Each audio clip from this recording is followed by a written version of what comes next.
तो आज हम स्टार्ट करेंगे अलंकार। 11th और 12th के लिए ये जितने अलंकार यहाँ पे बोर्ड पे आपको दिखाई दे रहे हैं, जितने भी टॉपिक्स हैं, जितने टाइप्स लिखे हैं, 11th और 12th दोनों के लिए बहुत इंपॉर्टेंट है। आप लोग समझो एग्जाम्पल के साथ, और अगर जब भी डाउट रहे तो आप लोग रिटर्न वीडियो देख सकते हो, समझ सकते हो, या फिर मैं तो क्लास में हूँ, आप पूछ भी सकते हो, कोई टेंशन नहीं है। ठीक है, पहले सबसे हमें ये पता होना चाहिए अलंकार होता क्या है, अलंकार का मतलब क्या होता है। तो अलंकार का अर्थ है अलंकृत करना या सजाना। किसी चीज को जब हम किसी चीज से खूबसूरत बनाते हैं, जैसे कोई शब्द है उसको और ऐसे शब्द डालो जिससे वो पढ़ने में और सुंदर लगे, पढ़ के और अच्छा लगे, मतलब अच्छी फीलिंग आए, तो हम क्या कहेंगे, क्या कहेंगे, अलंकार कहेंगे। सादा शब्द लिखा है तो पढ़ने में मजा आता है क्या? नहीं। कोई स्टोरी भी लिखी सिंपल सी लिख दी तो पढ़ने में अच्छा लगता है? नहीं। जब उसमें कोई कॉमेडी या कोई ऐसी चीज जिससे हंसी आए, या कोई किसी से कंपेयर किया हो, कहीं कोई चीज बोली गई हो, कोई जोक्स किया हो, तो हमें वो पढ़ने में मजा भी आता है और इंटरेस्ट भी आता है, राइट। तो वही कहा गया है अलंकार अलंकृत करना या सजाना। अलंकार मतलब सुंदर वर्णों से बनते हैं। सुंदर सुंदर वर्ण मतलब शब्द आपके, उससे जो शब्द बने होते हैं, सेंटेंस बना होता है, वाक्य बने होते हैं, उसे हम क्या कहते हैं, अलंकार कहते हैं। तो ये शब्द अलंकार के टाइप्स है, बस इतने ही टाइप्स आपके 11th 12th के लिए इम्पोर्टेंट है।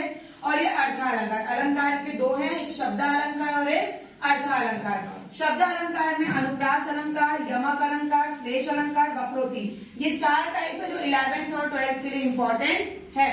और अर्थालंकार में उपमा अलंकार, रूपक अलंकार, उत्प्रेक्षा और अतिशयोक्ति, ये 4 इसमें है जो इम्पोर्टेंट है। ओके, समझ में आया?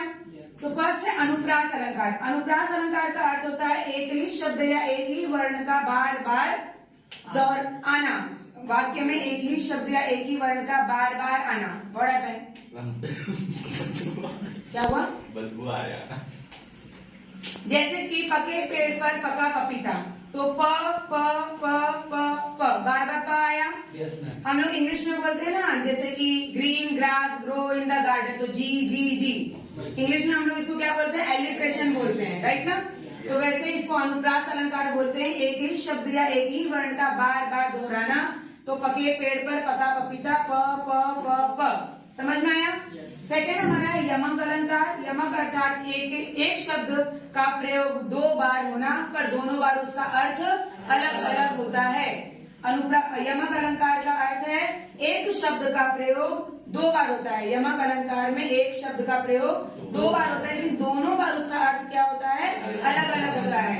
जैसे कि काली घटा का घमंड घटा, काली घटा का घमंड घटा, 2 बार घटा घटा आई है, लेकिन पहला काली घटा मतलब काले बादल, राइट। और घमंड घटा मतलब का घमंड कम हो गया, बरस गया, कम हो गया, तो दोनों का अर्थ अलग अलग है। तो इसीलिए जो एक ही शब्द 2 बार आए पर दोनों का अर्थ अलग अलग है, इसी को कहते हैं हम लोग यमक अलंकार। क्लियर?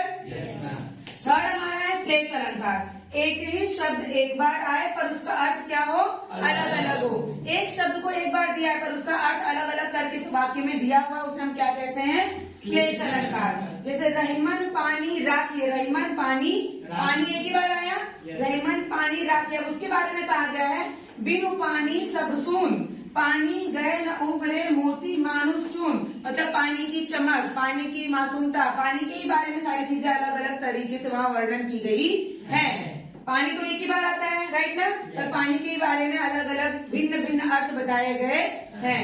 ये हमारा कौन सा अलंकार है, श्लेष। अब इसमें शब्द अलंकार में चौथा है वक्रोक्ति अलंकार। वक्रोक्ति अलंकार मतलब होता है इस अलंकार में एक बात को घुमा फिरा कर कहा जाता है। मतलब जैसे कि अब इसने बोला ये और ये दोनों दो दोस्त खड़े, राइट ना, सेम बात को ये बोल रही है अलग तरीके से, सेम बात को ये बोल रही है अलग तरीके से। अब ये बोल रही है हमारा एग्जाम है, एग्जाम लिखकर फिर घर जाना है। हाँ यार घर जाना है, लेकिन पहले एग्जाम लिखना है। बात तो वही हुई ना, एग्जाम लिखकर घर जाना है, हाँ घर जाना है पर पहले एग्जाम लिखना है। दोनों अपने अपने तरीके से सोच रहे हैं, बातों घुमा फिरा कर रहे हैं, लेकिन बात तो एक ही है, पर दोनों का तरीका क्या सब लोग सेम थिंकिंग सोचते हैं क्या? सबके शब्द, सबकी सोच एक जैसी होती है? नहीं, सबके सोच अलग होती है, शब्द अलग होते हैं। तो वही बात को कोई अलग तरीके से बोलता है और कोई अलग तरीके से बोलता है। तो इसीलिए है कौ तुम है घनश्याम हम, कौ बरसों की जाए। अभी घनश्याम के बारे में बताया गया है, मतलब भगवान श्री कृष्ण के बारे में पहले जन बोल रहे हैं। फिर दूसरे जन नहीं मनमोहन है प्रिय क्यों पग है। मनमोहन भी कृष्ण जी का ही नाम है और घनश्याम भी कृष्ण जी का ही नाम है। दोनों अपने अपने तरीके से उनके बारे में बता रहे हैं। इसी को कहा जाता है वक्रोक्ति अलंकार। क्लियर हुआ? yes, फिर अब हमारा ये शब्द अलंकार के सारे हो गए, अनुप्रास, यमक, श्लेष और वक्रोक्ति। अब आते हैं अर्थालंकार पे। अर्थालंकार में उपमा, रूपक, उत्प्रेक्षा, अतिशयोक्ति और भी है अलंकार इसमें, और भी टाइप से, बट वो आपके काम के नहीं है। यही जो मैंने बोर्ड पर लिखी यही इंपॉर्टेंट है। 11th 12th में आपको यही आएगा, इसी को पढ़ना है। उल्टा 11th 12th में जो ये ग्रामर के अलावा जो आपके बुक में एग्जाम्पल्स दिए वही एग्जाम्पल आपको बोर्ड एग्जाम में आते हैं। 12th वालों के लिए खास करके जो आपके टेक्स्ट बुक में चाहे जितने भी ग्रामर हैं उसमें जितने भी एग्जाम्पल्स है वही सारे एग्जाम्पल्स आपके एग्जाम में आते हैं। आपको सिर्फ और सिर्फ वही पढ़ना है। अगर कुछ बाहर से आता है तो वो ऑप्शनल में होता है। 11th को भी अगर कुछ आता है बाहर से तो वो कैसा होता है? ऑप्शनल होता है। आप उसको ऑप्शन में छोड़ सकते हैं, बट आपका टेक्स्ट बुक का जितना ग्रामर है अगर वो आप अच्छे से करेंगे तो आपको बिल्कुल गड़बड़ नहीं होगी। चलो आते हैं इस पे। उपमा अलंकार। उपमा अर्थात तुलना करना। आप लोगों ने इंग्लिश में सिमिली पढ़ा होगा, सिमिली, मेटाफोर पढ़ोगे नहीं, फिगर ऑफ स्पीच पढ़ा है, ठीक है। तो उपमा मतलब तुलना करना, मतलब कंपेयर करना, तुलना करना किसी को किसी चीज से। सागर सा गंभीर हृदय हो, गिर सा ऊंचा हो जिसका मन। अब सागर सा हृदय को सागर के समान गहरा बताया है, तुलना की है। हृदय को सागर के समान गहरा बताया है, तुलना की है। और गिर सा हो जिसका मन, अब पर्वत के समान ऊंचा मन को बताया है, मतलब तुलना की है। तो तुलना करने को हम क्या कहते हैं? उपमा अलंकार। क्लियर हुआ? रूपक अलंकार। रूपक मतलब हम लोग इंग्लिश में बोलते हैं मेटाफोर। मतलब कि जैसे कि अगर तुलना की तो अब तू गधे जैसा है तो तुलना किया, तू गधा है मतलब सीधे बोल दिया तू गधा है, तो मेटाफोर उसको हम रूपक बोलते हैं। मतलब तुलना देना नहीं, तू है गधा, उसमें कोई तुलना करने की जरूरत ही नहीं है।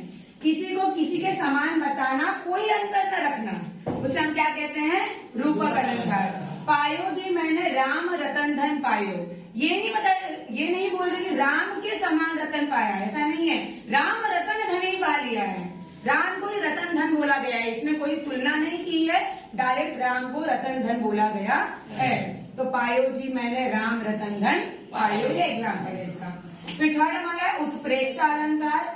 किसी के होने की कल्पना करना, इंग्लिश में हम लोग बोलते हैं इसको पर्सोनिफिकेशन। फिगर ऑफ स्पीच में है। इसके जगह हम लोग इंग्लिश में एग्जांपल भी देखे थे, star dancing on the road, कल्पना की है, राइट ना। जो हम कोई चीज, कोई है नहीं चीज, वो चीज अवेलेबल नहीं है, मौजूद नहीं है, बट हम उसकी क्या कर रहे हैं? कल्पना कर रहे हैं, इमेजिनेशन कर रहे हैं, उसे हम बोलते हैं उत्प्रेक्षा अलंकार। और आपको हिंदी में जो है, हिंदी में पहचानने के सिर्फ ये सारे शब्द आपके सेंटेंस में, आपके वाक्य में होने चाहिए, जैसे कि जनु, मनु, जानू, मानव, तनु, मानो, जानो, ऐसे शब्द। कैसे शब्द? जनु, मनु, जानो, मानव, तनु, मानो, जानो, ऐसे शब्द जो आपके वाक्य में अगर दिए गए हैं तो आपका कौन सा अलंकार है? उत्प्रेक्षा। क्योंकि इन सबका अर्थ है कि वो क्या कर रहा है? कल्पना कर रहा है। क्या कर रहा है? कल्पना कर रहा है। लास्ट हमारा है अतिशयोक्ति अलंकार। हमारे इंग्लिश के फिगर ऑफ स्पीच में इसको बोलते हैं हाइपरबोल, बढ़ा चढ़ाकर बोलना। बताया तो होगा ही आपको मैंने कितनी बार। अतिशयोक्ति अलंकार मतलब हाइपरबोल, बढ़ा चढ़ाकर बोलना। अभी इसमें तो अलग एग्जांपल है, जस्ट मैं बता रही हूँ। मैंने एक ही फाइट मारा और दीवार टूटकर गिर गया, ऐसा हो सकता है क्या? नहीं होता है। बट ये बोलते हैं ना, ज्यादा उछल उछल कर बोलना, बढ़ चढ़ कर बोलना, एक हाथ मारने में सारे दांत टूटकर जमीन पे आ गए, ऐसा होता नहीं है। बस ऐसा सब बोलते हैं अपनी बड़ाई करने के लिए, बढ़ा चढ़ा कर बोलते हैं, जबकि ऐसा कुछ होता नहीं है। एक फोन मारा प्राइम मिनिस्टर आ गए, ऐसा हो सकता है क्या? नहीं हो सकता है, लेकिन लोग अपने लिए बोलते हैं ऐसा। तो किसी बात को बढ़ा चढ़ा कर बोलना। हनुमत की पूंछ में लग न पाई आग, लंका सगरी जल गई, गए निशाचर भाग। मतलब कि हनुमान जी के पूंछ में तो आग नहीं लगी, लेकिन बिना आग लगे पूरी लंका जल गई और सारे राक्षस भाग गए। तो ये बड़ा चढ़ा कर ही बोला गया है। अरे आग लगाई तभी तो लंका जली, बिना आग लगाए लंका जल कैसे सकती है? राइट, वो तो अलग बात है, बाद में बुझ गई, वो तो अलग चीज है। तो आप लोगों को ये सारे अलंकार समझ में आए? शब्द अलंकार के अनुप्रास, यमक, श्लेष, वक्रोक्ति। अर्थ अलंकार में उपमा, रूपक, उत्प्रेक्षा, अतिशयोक्ति। बस इतना ही पढ़ो, इतना ही 11th 12th के लिए बहुत इंपॉर्टेंट है। फिर भी डाउट रहेगा तो आप लोग वापस बोलना, मैं फिर समझा दूंगी। आप